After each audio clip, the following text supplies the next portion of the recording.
Okay, so we are back. It definitely isn't 30 seconds after we finished the film the last video. It's several days. So well done, and thank you so much for your comments in that comment section. I'll be putting up all of your comments right now if you were correct or not. So thank you so much for participating. Interrupting Pat from the future. Now thank you so much for your comments, Mr. Verma and Lucky13. You were so close. Each of you just had one incorrect, but you definitely got the closest. So thanks for playing.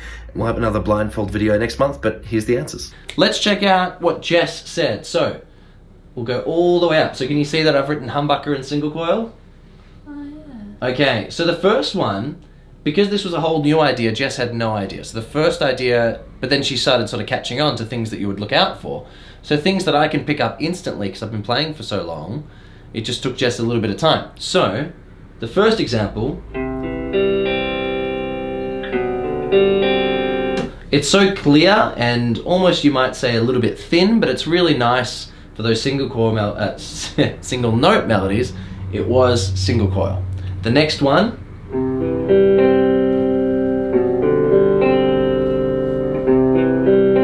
really sort of beefier, broader, less definition, but more rounded notes, I suppose.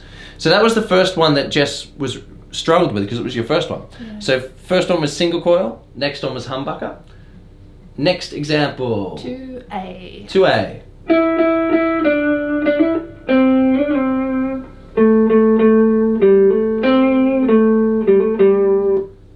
Oh, I think I got that one wrong. Yeah, so this one you got wrong, wow. But that's okay. So that was actually a humbucker, but these are quite bright guitars. Mm-hmm. So maybe if you're playing like a Les Paul or something like that, a little bit darker, it may have been harder for you to tell.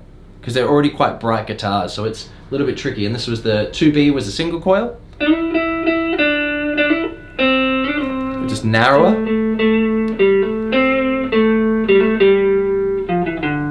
Okay, the next one you got spot on, you were right. So 3A is a humbucker.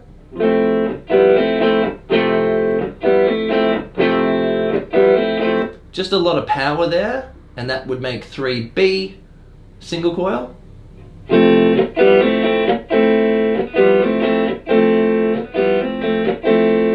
But can I say that was probably the worst part of this test, because being in the front position, it's already quite warm and quite loud.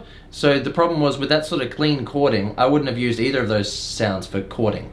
I'd have used a different pickup position that's more like an acoustic guitar, that sort of middle position. So the neck isn't really, it's great for solos and melodies, but not really good for chording. Okay. So that was really, I tried to put you off with that one. The last one Jess got absolutely right. So 4A was a single coil guitar.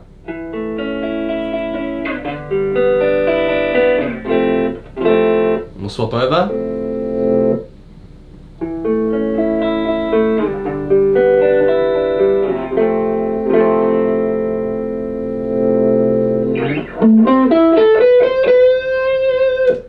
I'll swap to singles.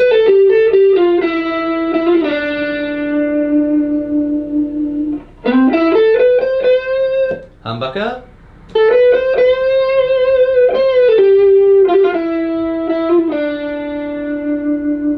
So I can hear a lot of sort of more well-rounded notes and a lot sort of bottom end on the humbucker, and you picked up on that too, a bit more power. But the problem is, with the electric guitar, it's already a compressed sound. Then you run it through an amp, and then you run it with effects pedals, and then it's coming out of these speakers or through your phone or through your computer. It's just becoming more and more compressed.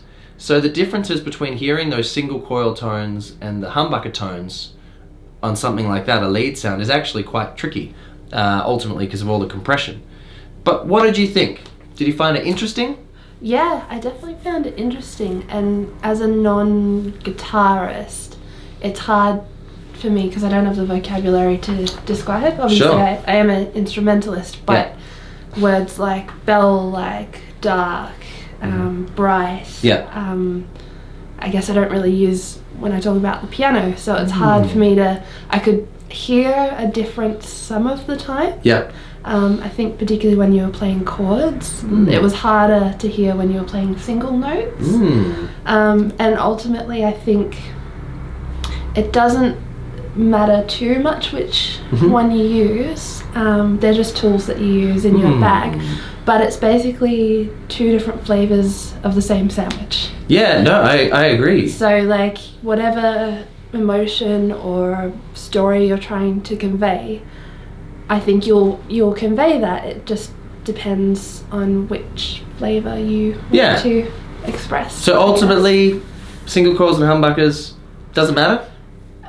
Based on that test, I don't think it matters, but if it matters to you personally and you're getting more out of choosing one over the other, then I think go for it. Yeah. So to the general listener, to the general population, doesn't matter. But to you as an artist and someone that's put in hours upon hours, if you like that, you know, that fine detail, if you prefer blue guitars over black guitars, and that really matters to you, then that's something to think about as well. Being an artist or being a musician, and that's what you are. If you play an instrument, you're an artist and you're a musician. If it's so personal, so if it matters to you, it can matter. But sometimes we really just, as guitarists, we dive in so deep and we go so hardcore, and then we forget that the general population is like, it sounds like a guitar. Yeah. You know? So, how did you go? Let me know. And is there any other blindfold ideas that you have? I'm going to do one of these a month. I've got many ideas, but I want to hear your ideas too. Thank you so much, Jess, for being a part of it. Thank you for watching. See you again in another video. Bye.